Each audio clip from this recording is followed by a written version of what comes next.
Welcome back to another exciting episode of Aaron's Opinion, the podcast for blind people where we talk about critical issues in the blindness community. I'm Aaron Richmond. Tonight, like all other episodes, is copywritten by me, Aaron Richmond, and Aaron's Opinion. Thank you. Don't forget telephone number for text messages and nasty voicemails. 1240-681-9869. Aaron's Opinion 6 at gmail.com. Comment below right here on Facebook, comment below on YouTube, follow on Twitter, even consider becoming a patron on our Patreon page. We appreciate the support. Let's welcome the tech piano player kid. Hey, how's it going? Welcome. A couple of things, basically I'm going to let you basically just go for it.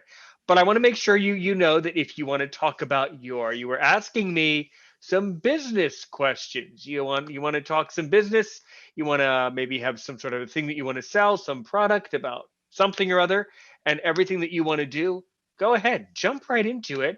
Um, so let's start with, well, the tech piano player kid. What's the history of that? How'd you get into the piano? How'd you get into your channel?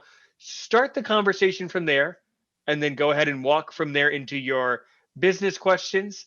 And I'll sit back for a few minutes and let you get into it. Go right ahead. Thank you, Aaron, and glad to be here.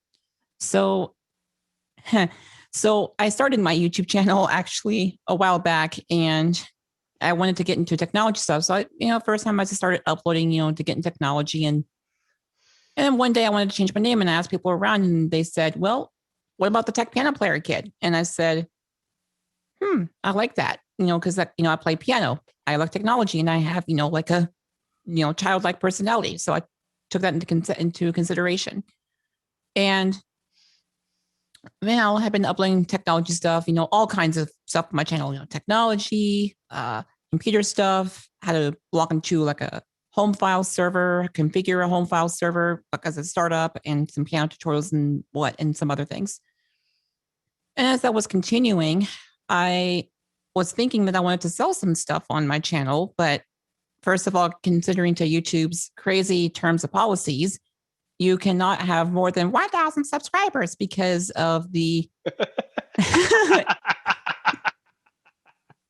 Yeah, I'm also known for making animation voices that I just randomly make up. I've spoken. You know what? Tech piano player kid. I've spoken to a lot of actors in that industry. I've spoken to a lot of voiceover artists. Oh, I'm glad you're in. I'm glad you're on my podcast forever now.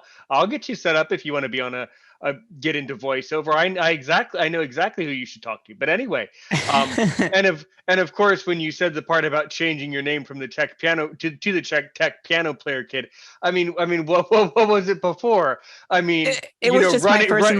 I thought it was like running from roof to roof, 444555 or something like that. You wanted to change it. No, it was just my first and last name, and I changed it because random people, and maybe it's just how it is these days anyway. But random people have found me, and I'm like, I understand. No worries, my friend. No, I completely understand. I'm not going to say your name, but it is a cool name. I love hearing your name. It's both a beautiful and a strong sounding name.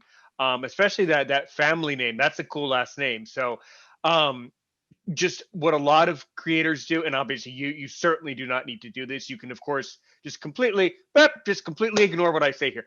But you could. What I've noticed a lot of them do is a lot of them create pseudonyms or stage names, where it's not really a made up name about what they do, but they just kind of twist their name around, or something like that.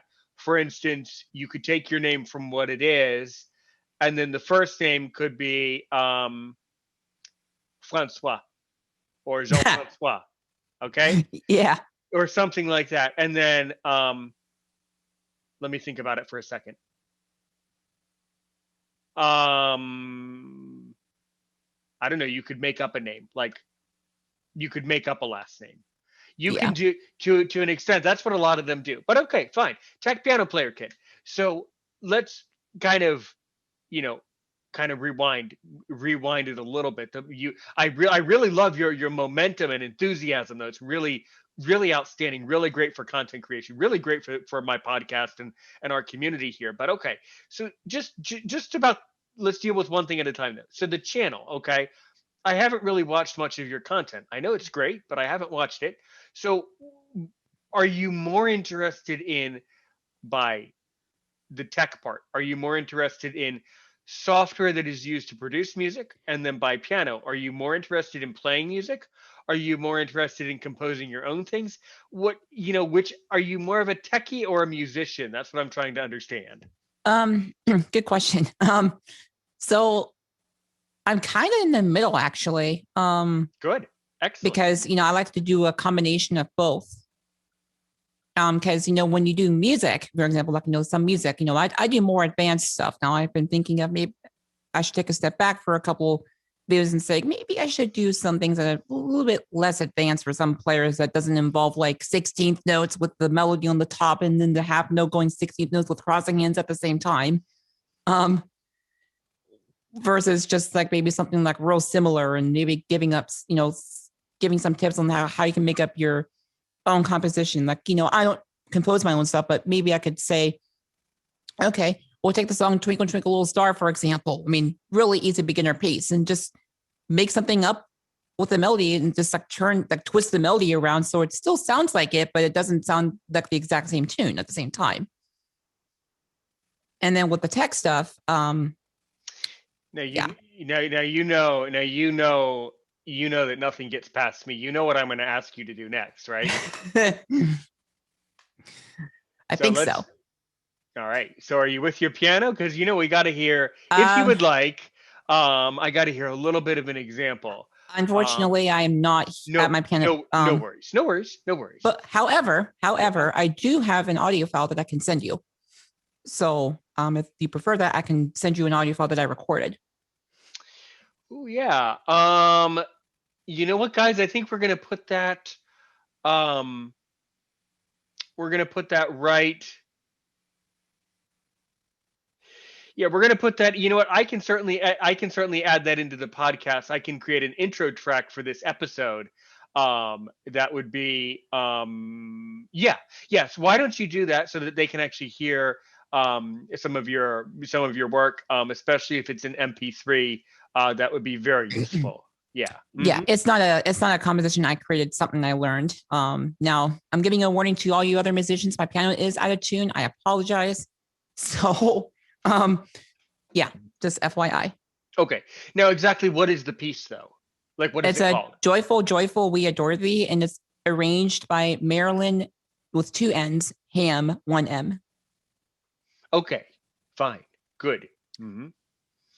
Well, I will certainly try to include that. If you can get that file over to me, that would be fine. Well, okay. So, so what about the tech part? You've told me what you like to play, but let's get into the tech.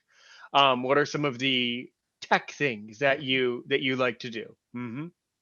So, oh boy, tech stuff. Security system demonstrations. I've did a demonstration on my YouTube channel on how to reset the master code on the system, which you really shouldn't do if you aren't a technician on the system, but it's easy to find if you do your research. And then I've done some like how to create your own file server, just a basic home file server that's nothing like you don't have to buy any external hardware. If you have an old Mac, for example, it's easy to set up once you know how to get it up and running. There are some command lines involved to like do some changes and stuff if needed, but other than that, it's fine. And then also I've done some Braille Note Touch videos or Braille Note Touch Plus, and some other devices like the Victory Trek and the Blaze ET from HIMS.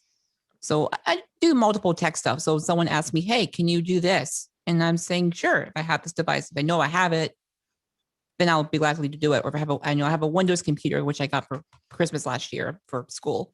Mm-hmm. So if they want me to know how to do that and say, hey, how do you do this? Or how do you do this on the Windows or Mac? I'm like, oh, we do it like this. Same thing with audio games and stuff. If I do an audio game on my iPhone, I do that. I just show them how to play it and stuff. Excellent. So good. So good. And please tell me you have created playlists on your channel Oh where yeah. some Oh oh yeah. oh good. Oh good. That's a very good way of organizing content for people. So that if I want to learn about a specific topic on your channel, I would just go to the playlists and see what Yes. you've already covered. It's a very useful, and it's typically overlooked on YouTube, but it's a It is. very because look, if I'm, in all honesty, nobody watches all of my videos, and I'm not expecting them to. It's Yeah, impossible. same here. Same here. It's not even a reasonable request for me to say, hey, come watch every episode of Aaron's Opinion. They won't. Nobody has time for it. So what I recommend that people do out there in the content creation world is to do as many playlists as possible. When you get a specific topic going, okay, Braille note videos, playlist Braille note, and then I say, oh, tech piano player kid, I want to learn about Braille notes, and I would just open that list. I think it's a really effective tool, and then you can send people lists of certain topics too. It's a very good way of organizing things that you've covered and done, and things that you want to do in the future, for sure. Yeah. Oh yeah. Hmm. You definitely. Okay. Well, that's really good. And so what about the piano stuff? I mean, have you been a musician your whole life, or what? Yeah, I've been playing piano since I was 6. And I think I started getting to more complicated stuff. I think the first one maybe was like maybe around 10 to 13 years old, around there. Um, Hmm. and I think my first piano tutorial was the Joyful Way of Dorothy, which was really interesting to do because the piece itself sounds easy enough, but when you play it, it's not as easy as you think. So there's some rhythms you have to put in there and stuff like that. And I'm like, okay, how am I going to describe this? I can't put in the video all like the rhythms and everything for the rhythm that's supposed to go. So I just play it because if I do with all the rhythms and stuff, that's going to probably be over an hour video. So I say, okay, I'm going to teach you the notes and teach you the basic rhythm of this. If you have any questions, let me know, and Mm-hmm. then I can tell you how to. Good. Okay, so I already feel like I already feel like this is very useful information for you. So, or for all of us, really. I think this is you are really on the right track. Number one, let's go back a little bit. You said that you don't think it would be good to create a 1 hour or 2 hour, 3 hour, tutorial where you go through and you basically do a song review where you analyze the music theory, you analyze the techniques, the technical aspects, and I think you're absolutely, in that one instance. I think you're absolutely incorrect, in my opinion. I think that there are people who would spend a lot of time, other musicians, music theory people, other analysts in the music business would spend a lot of time going through long videos that are technical, that tell people how certain pieces work and why they sound the way they do. I would highly recommend that you consider maybe doing more uploads like that, where you do these long, basically detailed analyses of different pieces that you like to play. I just think it would be very beneficial for other people who are interested in that. Yeah. Hmm. Oh yeah, I mean, I'm going to probably think of that because the way I do it is I go through each video. Each video consists of different parts because there's the whole piece is about from beginning to end. It's roughly about maybe 3.5 minutes, roughly. If I pace it, and I do every part because let's say someone is not a professional, but maybe somewhere like like a at level I am. I've learned that you know it's that's up to you, but it's not at the same time. Now everyone has their own opinions, but it's not good to slap everything all at once in one video other than just break it up into several parts. So like the way I'm going to do it is like, okay, go through the whole piece itself in different parts and then make a separate video on techniques, rhythms, and everything like that. And then saying, okay, this is how this goes. This is how this goes, like that. Right. Sure. Excellent. Yeah, I know. I do understand. Yeah, maybe you could do a piece where you produce several videos where you break down all of those elements just in separate videos, Yeah. and then add them, then create little mini playlists just about that. Sure. That's really cool. Really good. And when did you discover, YouTube, and when did you really get plugged into it where you were, consistently uploading on YouTube? Hmm. um, I think I started at first. I just started watching YouTube videos, probably when I was 13 or so, maybe younger, because you know. And I mean, at first I didn't have a Google, but I downloaded YouTube and stuff, and I just started watching YouTube videos, and then maybe when I was around maybe 14, 15, I started saying, you know what, maybe I want to do a YouTube channel. And really, I think some people told me I should start doing that. They didn't tell me I should do it, but they suggested I should. And I was like, you know what, maybe I should. And, people said, well, we need a script and this. I'm like, you don't need a script, just be yourself. Right. Because I mean, I'm not saying this in a mean way, but if you mess up, I mean, that's okay. I mean, I think, in my opinion, the script in a video is kind of boring because then it's not really yourself. So if you're just yourself and it's like you're talking to a friend. That's how I think about it. And that's how I approach my show right here on Aaron's Opinion, is that this is not scripted. I just say whatever I want. We just have a natural conversation, and I think that's something that people really strive for and really, really desire. Yes. Hmm. Okay. All right. Well, that's really good. Yeah, I played the flute for a number of years, from age 12 to my mid 20s.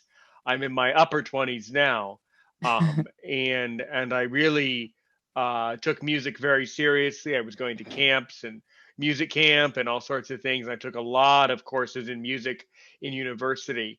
Although my academic background ended up being international affairs, I still have a huge appreciation for the music scene and music. And we've had several musicians on this show before, as a matter of fact. Awesome. So, um, off the air. I have a treat. I have a treat for you. There's a group that I'm going to add you into. That you should definitely know about. You might know about him already, but you should definitely be aware of it, and come to his open mic. There's a lot of opportunities now on Zoom to do open mics, and anyway. So, and how else are you spending your time when you're not doing tech videos, piano videos, or things like that? Mm-hmm. Mostly just talking to friends, doing school homework, which I don't like to do, school homework. But I think everyone's there. But other than that, I've done some podcasts, stuff like that too. I have my own podcast, and Oh, cool. Well, let's be sure to promote that. What is it called, and where can people listen? the Blind Tech, excuse me, the Blind Tech Talk, and it's on almost, I think it's almost on any podcast platform. So Apple Podcast, Google Podcast, Public Radio, whatever the other ones are, Spotify. Radio Public, by the way. I think you mean, do you mean Radio Public, maybe? Radio Public? Yeah. Yeah, that's what it is. Yeah, Radio Public. Yeah, I never heard of that. I was like, okay. But yeah, the ones I'm familiar with is Google Cast and Spotify and Apple Podcasts. Those are the ones I'm really familiar with. All right. Well, guys, click the link in the description, and we'll be sure to send people right over to your podcast. Do you prefer that people listen to your podcast or go view your videos on YouTube? Honestly, I really don't really care, because I mean, whatever they want to do. But if they're more interested in the YouTube videos, that's fine. I'm probably more into the YouTube videos more, but that's where I've uploaded more stuff. But I do both. Well, let me ask you this: each time you do an upload on YouTube, are you putting that audio into a podcast automatically, or? No. My podcast is a little bit more different stuff. It's more it just includes just tech stuff, like this for the blind. My YouTube channel consists of the piano tutorials and stuff like that. Security system demonstrations. And it's more into it, versus the podcast is just tech stuff for the blind. Right. Okay, so when you're on your podcast, you're talking more about technical matters just for blind people. But if you're on your YouTube channel, you're producing content that blind people might like, but it's for anyone else. Exactly. Okay. Okay. Yeah, that's interesting, man. You're like all over the place. I mean, you're really organized. You are definitely organized in a disorganized and interesting way, and I like it. It's cool. Yeah. Okay. Well, good. Because usually people these days are going, you know, because if I can create a YouTube video, why don't I just put the audio into a podcast? You know, I don't feel, for me, I don't feel any need for myself to create a separate podcast doing other things. But then again, I don't do enough other things to have other things on a podcast. Yeah, I guess that kind of makes sense in, in a philosophical sense. I don't know. Yeah. That's an interesting way of approaching that. I don't know. But yes. Okay, and that's the Blind Tech Talk. The Blind. Yes, the Blind Tech Talk. Yes. Right. Excellent. Well, I will. Who's your hosting platform? Anchor. Oh, perfect. Me too. Yeah, guys. I tell you what. I'll put all of this in the comments of the video and the description of the video, of course. So you guys can go check them out. Either way. But that's really good. On the Blind Tech Talk, do you like interview other people like me, like what we're doing tonight, or is it just mostly you talking on the Blind? That's kind of funny you ask, because mostly it's me talking, but I did one interview with someone called, and I'm probably pronouncing his name wrong, and I apologize. Are they? Oh yes. Okay, him. Oh yes, he's okay with it. Yes, go ahead. Yes, go ahead. Yeah. So Mr. Premet, yeah, I interviewed him, and way to find a good time, because a very big time difference. Yeah, I was talking to you about that, and I remember that. Yeah, Lowy voice control. Exactly. Yes. Yeah. He's wonderful. He's great. Yes. I enjoyed that episode. I recorded an episode with him too. He'll talk to anyone. I really like his attitude. Yeah, he doesn't really filter out people to talk, and that's why he's a strong CEO, and definitely a great person in our society today, without any doubt. Because gosh, he'll talk to anyone who answers him. He doesn't. That's so good. Yeah. Well, that's cool. But yeah. So have you ever used, for instance, Lowy Voice to help you on your YouTube channel or podcast? Have you made use of his software? I don't think I have it on iPhone. I don't think it's available on iPhone yet. At least I don't know. So I don't think it is. So I have not been able to use it yet. Now I do have, funny enough, I do have an Android device that I used to be using for Ira, but since Ira discontinued it, I just have it here as just a Wi-Fi phone for a Google Voice number that I have. Right. But as I said, and sorry, Android fans, but I'm not an Android fan, so yeah. I mean, it works. I just think Android just takes time to get used to the way it works, because it is different. Definitely. Good. Okay. All right. Fine. Really good.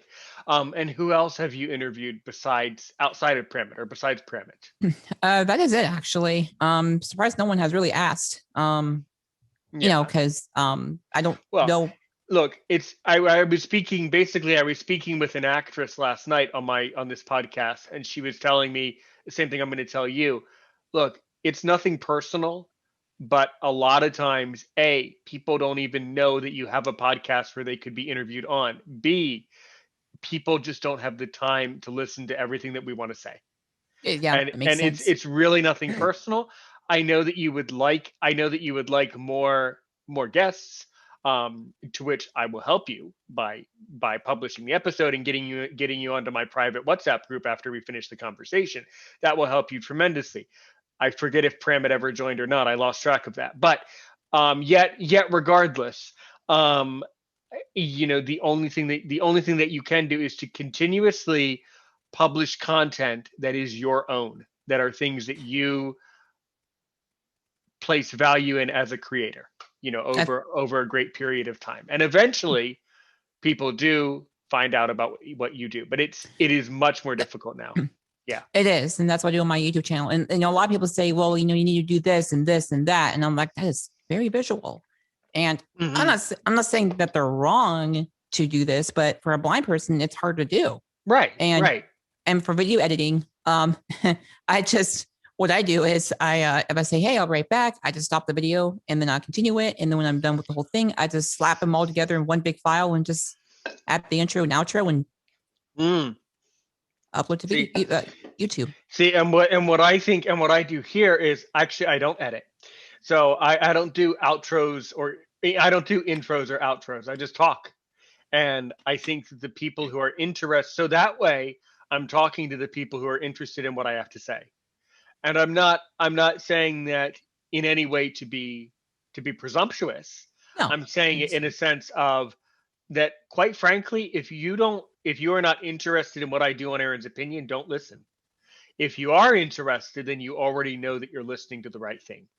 So yeah, I don't feel the need for. I'm glad you do those things, but I personally don't feel the need to do it. So it's yeah. And to say, everybody has their own approach to the art of creation. Mm-hmm.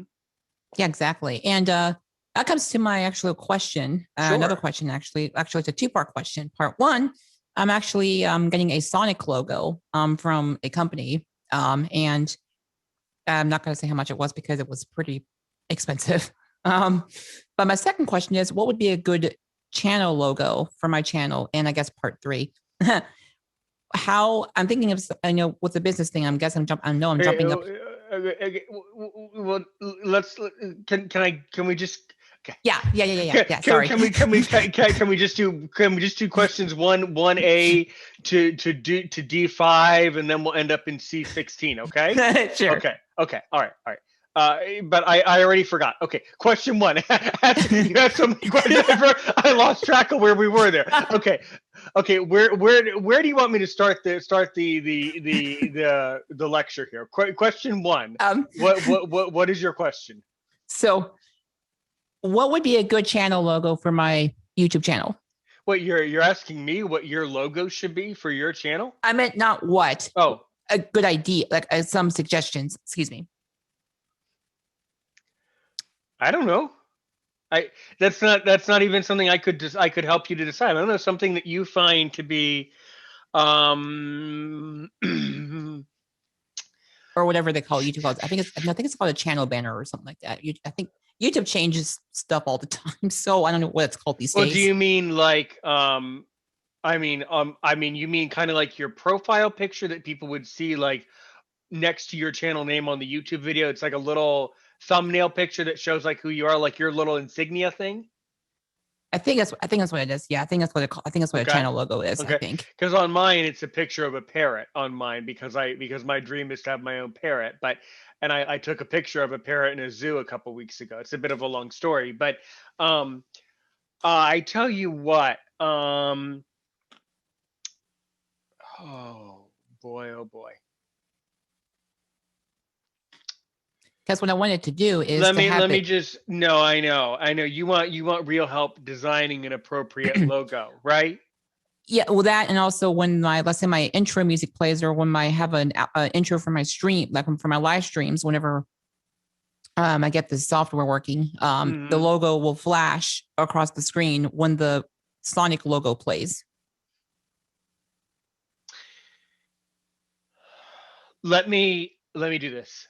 Let me put you in touch with a person who's going to help you. Okay. That's a little bit that's a little bit hard for me to even express and explain like just all of a sudden, on a podcast. That's a little bit more complicated. There are people that I know definitely in my group. Come on over, you know what? Come on over to the group and ask that question. Just ask it in a voice message after this. Okay. And then depending on the response, which I know you'll get responses because I'm the administrator and it's just all the other guests and content creators from around the world. Um, if you don't like the responses you get or if they just are not, if you just want more information, I can ask another creator who's since left the WhatsApp group. I can ask her because she has her own uh, channel that does all of those things. Yeah, I know exactly who you should. Trying to think if the other guy. Trying to think how many of them else are YouTubers. Most are. Yeah, come on. Yeah, ask in WhatsApp, and then I'll help you. Yeah. Okay. Okay. Okay. Sorry about that, guys. That was a very that turned out to be a very complex question to answer on the spot like that.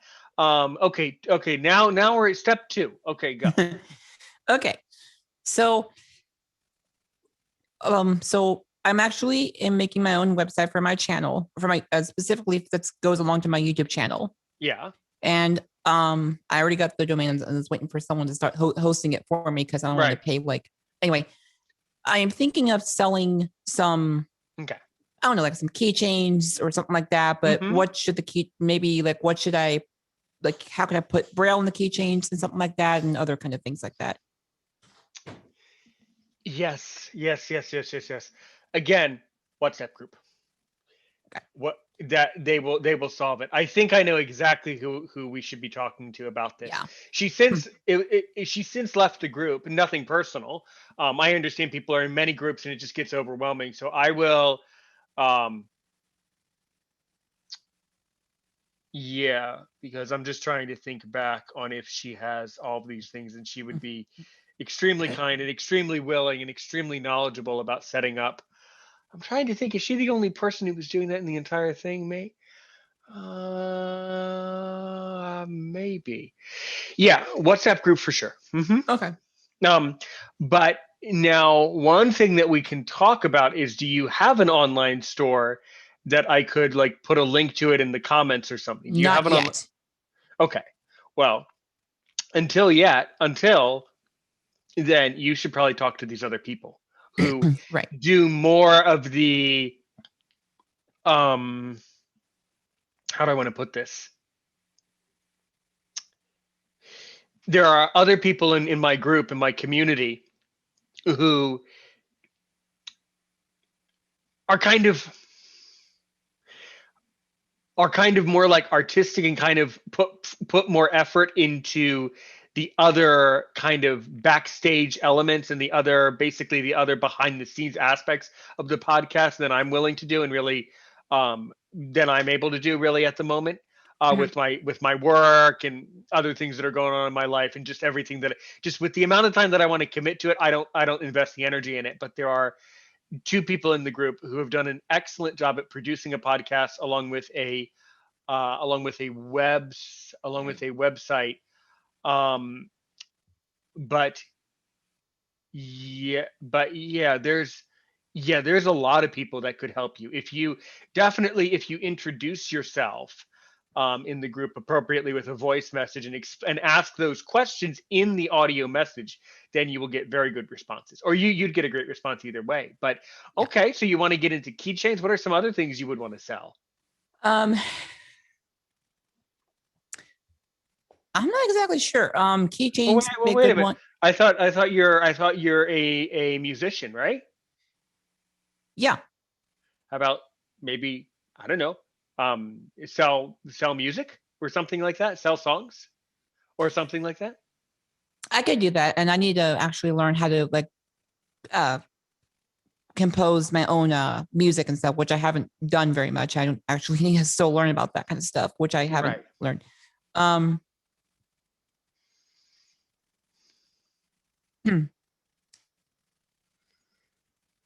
Uh-huh. I know. Sorry.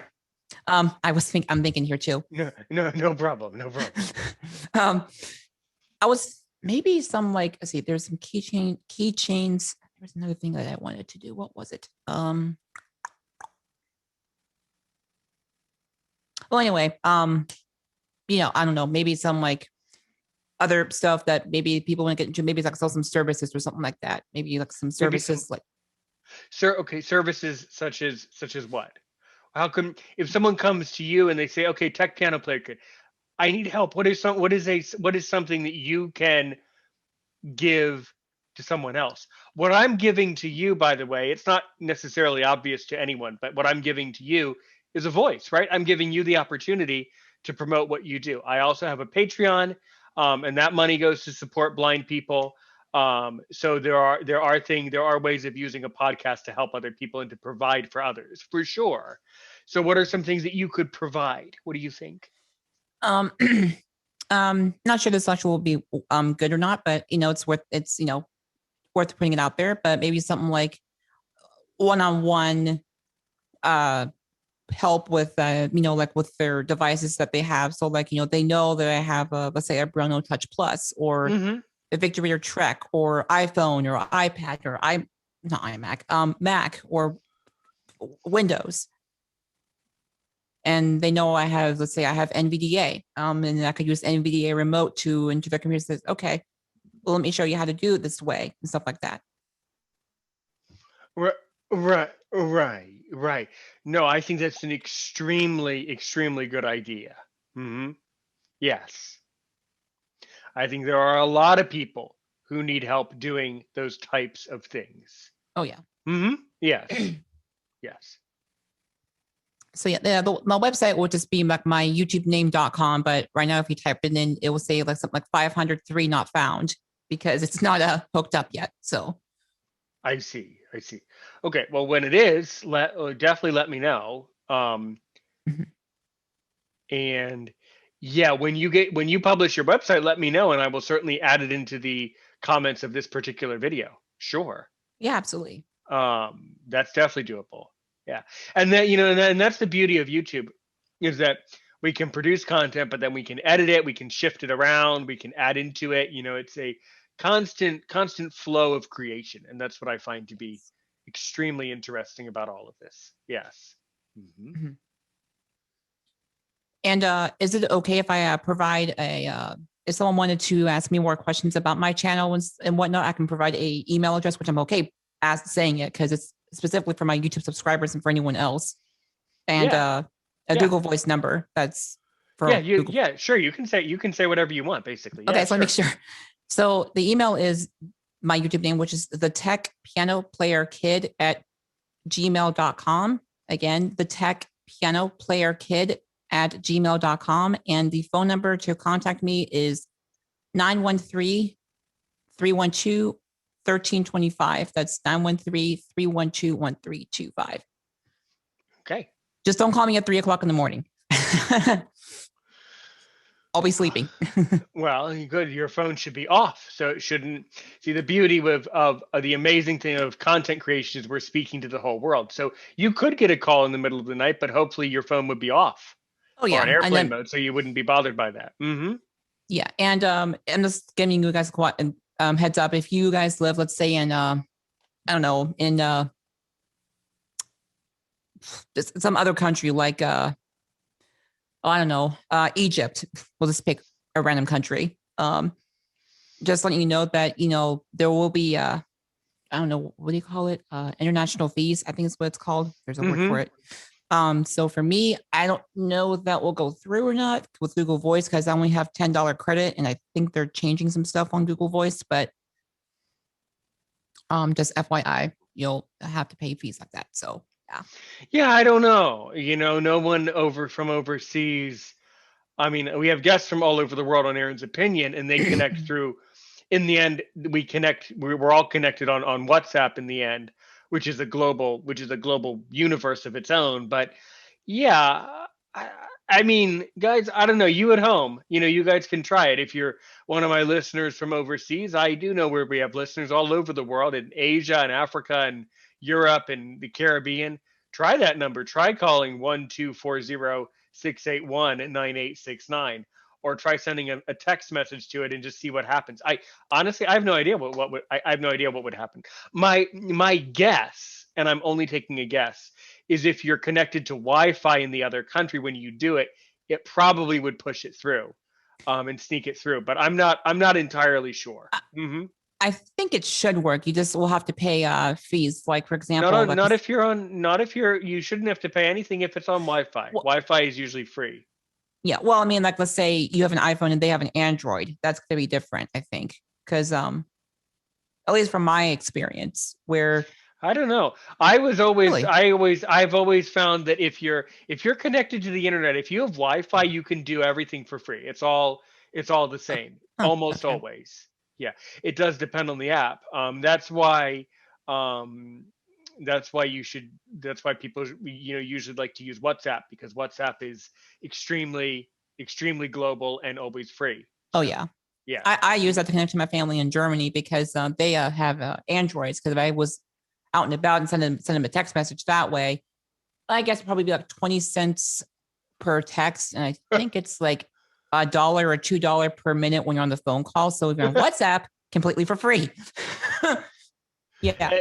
Yeah. It doesn't make sense to pay to send a message if you can just be on WhatsApp. Yeah. So then if you have relatives in Germany, then how's your German? Oh, very fluent. Sprechen Sie Deutsch? Oh, that's very good. As you know, je parle français, but I don't speak German. I just speak English and French. Very good. And what in general, what part of Germany are they from? In Saarland, that's in Berchtesgaden. So that's northern Germany, I think. Okay, where is it kind of near to give me an idea? Where is it kind of near? About 2 hours away from Frankfurt. Oh, okay. Yeah, I've flown through Frankfurt several times. It's a great place. Yeah. Yes, very good. Very good. Okay. Well, I think we've really dug into this a lot tonight with your channel and all the great work that you're doing and all of the aspirations that you have for your channel, man. It's so good.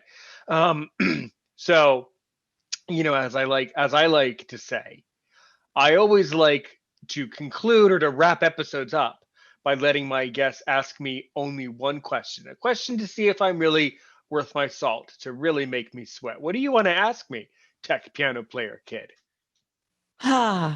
Where's the Jeopardy music? Where's the Jeopardy music when we need it?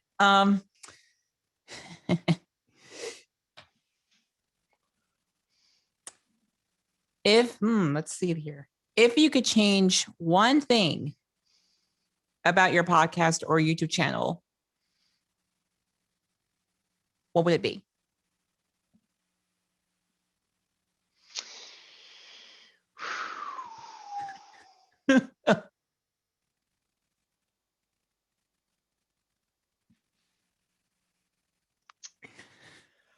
Two hours later. I don't know. And I don't know because it's my own channel.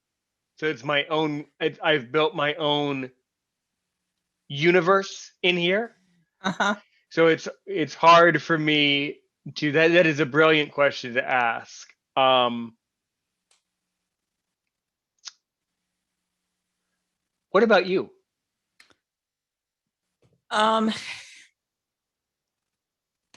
Same thing here. I can't really think of anything. Now I'm gonna put in my subscriber shoes for just a minute and kind of picture what they would say. My guess is probably that they probably look at the channel guidelines. I can't predict that, but they probably do. And the reason why I have channel guidelines is because, as I said, I don't know who's watching. I don't know. Because these days, you don't know. I mean, maybe like a 7-year-old is watching. I don't know. Well, I know that they are not. On my channel, you have to be 18 years old to watch. Yeah, and on my channel, I mean, I don't say you have to be this age. I don't say that because on my channel, I just I keep it family friendly as possible, and I want everyone to be safe. So that's probably why I'm not saying all age groups, but almost all age groups are watching it. Actually, I can conclude that because it's happened. Because I know someone has commented on their channel and I go to their channel and I kind of can predict how old they are in a way by their voice, kind of. Kind of, but sometimes people have kind of a higher voice, even if they're older or vice versa. It just depends on the person. Oh yeah, and I mean, they've told me how old they were in when they sent me an email and stuff. So, and I was pretty close. That's what I was trying to say. So that's me. And so, people, and some people may not like the guidelines, but as I said, it's my channel, and if they don't like it, I respect that. Right. That's their problem. Yeah. Yeah. I mean, and for example, I say, please no cussing on my channel because I don't know if some kid is watching it, and they're saying, well, then to say set it for 18 or older. I'm like, I'm sorry, that's if I want to change it, I'll change it, but for now I'm keeping it the way it is. Yeah, yeah, yeah. My channel is marked for not for kids. So I mean, and not for kids. I mean, it's what I mean is like I have it for not made for kids, but the age, what do you call it, the what's that called, the marked for 18 or older. I don't have that checked, is what I'm trying to say. right, right, right. Mm-hmm. Yeah, so it doesn't pop up and says, are you 18 or older? And I'm like, it won't say that. But I think my point is that even if you do that, people are still going to click OK, because there's no really way of verifying that. Or am I wrong? Or am I wrong? Well, in the end, YouTube is a Google product. Yeah. And in the end, Google is watching everybody's data on YouTube. Mm-hmm. And Google knows everything about everybody. So in the end, could they determine the precise age of every viewer of every video? Yes. It's kind of scary sometimes, I think about it. But I know why they're doing it, because they want everyone to be safe. I get that. Right. Mm-hmm. Sure. So that's why I have my videos set for, what is the word for, not mature audience. I think it's the word for it. Right. Or yeah, I see. Mm-hmm. Basically you keep it family friendly on your channel. Yes, thank you. That's the word. Yeah. My channel is definitely not family friendly. And the podcast side is marked as explicit. So I've covered. Yeah, well, I've covered some pretty dark stuff. So usually I'm not just talking to the tech piano player kid. I've talked to everyone from, retired prison guards to people who have seen all sorts of crazy stuff. So, oh, gotcha. Yeah. Once you talk to a retired prison guard who talks about rape and gang violence, that's just not family friendly anymore. No. Yeah. And I mean, I had a video one time where the game was A Blind Legend, and I didn't say anything, inappropriate, nothing cussing and stuff, but the game itself had some stuff that I'm not going to repeat. A, because I don't cuss. B, just because. And then when YouTube changed their service, turned the service, I'm like, I'm going to take this down just for safety reasons. And so I did that. And so I'm glad I caught that, because I did not want to get a copyright strike, which I don't think I would have. But with YouTube these days, they are constantly changing stuff, so you really never know. Yeah. Well, they do send out periodic emails too and let you know what's going on. And it's kind of noticeable too around the community what's happening. So. Oh yeah. Yeah. Yes.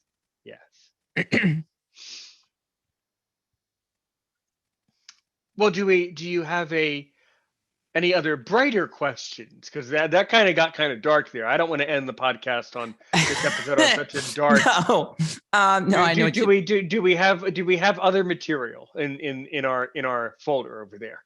I do have, I guess, one more question. I guess. Sure.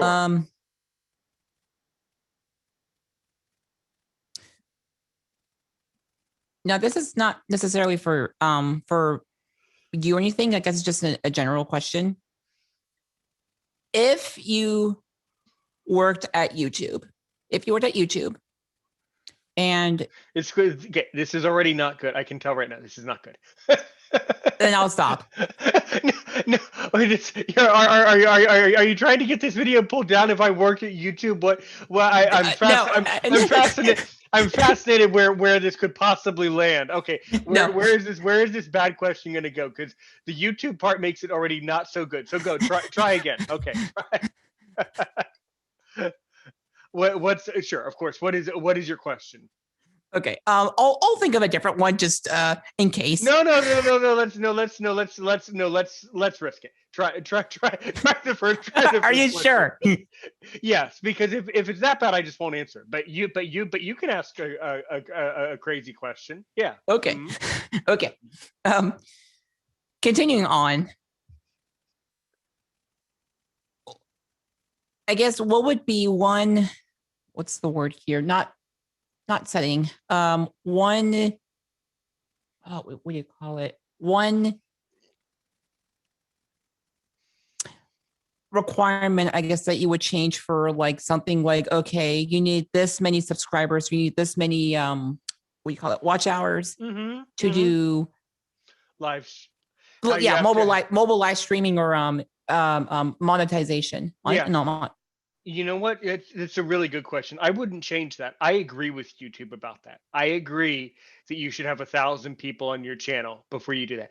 Do you know why? I have a big hunch, probably because that the more you have, the more people will be engaged to do that. Okay, but why else though?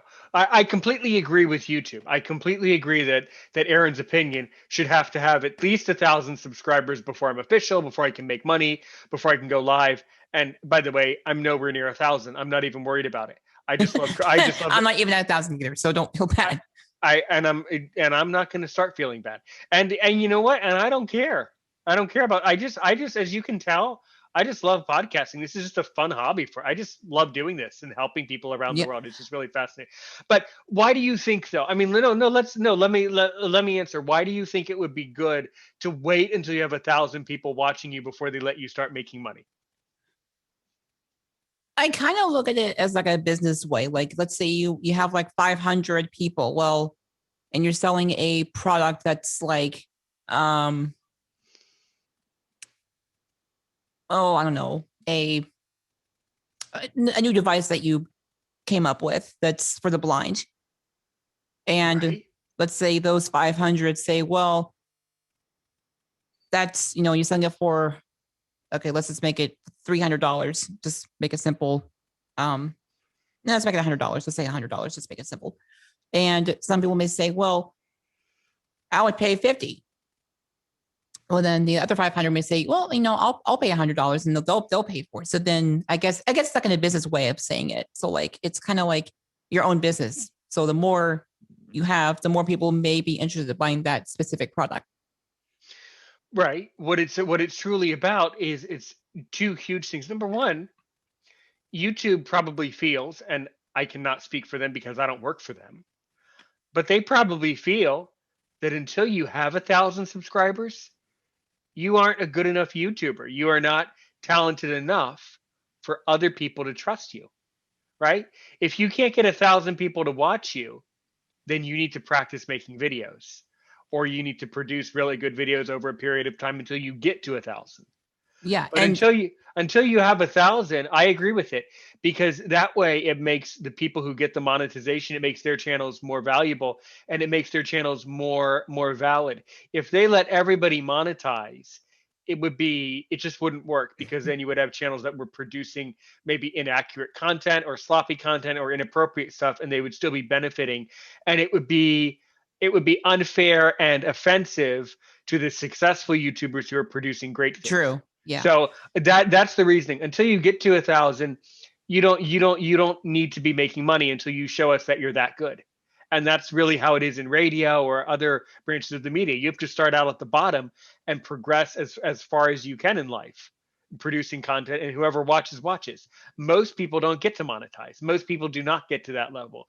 You might think that most do, because the videos that you are shown are the monetized ones almost always, right? Because they still want to make money. But there are far more YouTubers that we don't know about just because they are not monetized. So that's the reasoning, and I support it. I agree.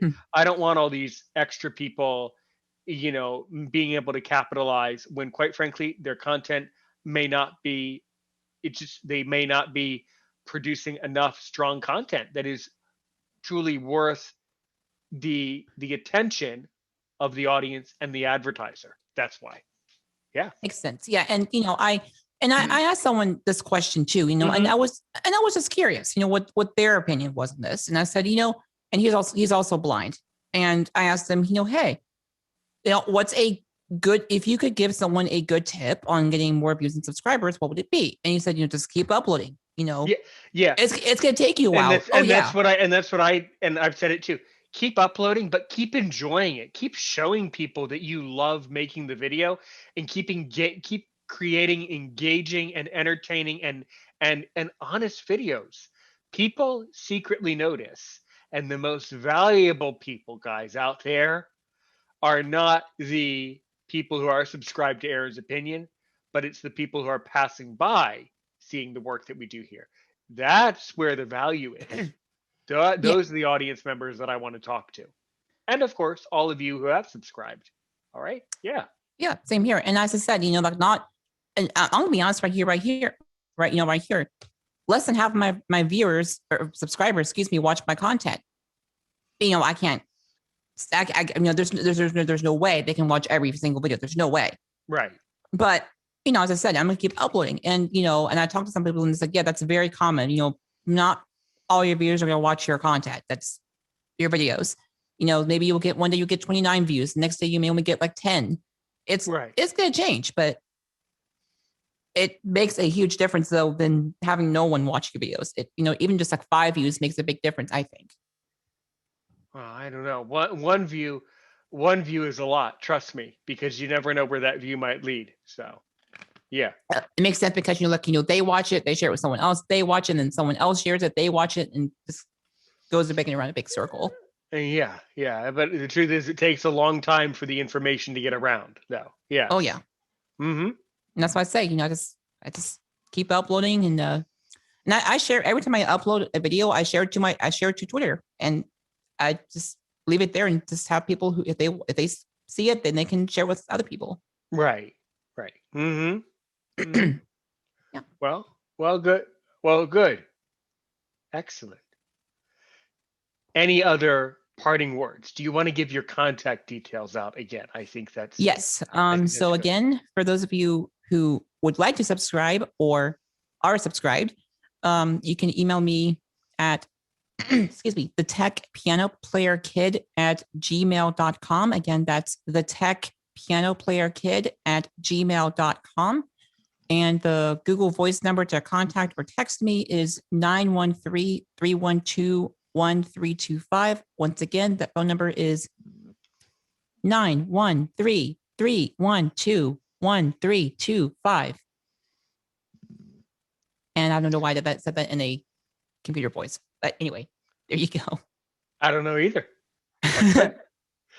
Aaron's Opinion 6 at gmail.com, 1240-681-9869. Comment below right here on Facebook and YouTube. Comment, share it on Twitter, wherever you like to share episodes. The Tech Piano Player Kid, I wish you the very best of health. And I wish the world the very best of health. And of course, to everybody else around the community out there, keep podcasting, keep uploading videos, keep creating great content. All right. And we will see you next time. And do you know how I end every episode of Aaron's Opinion?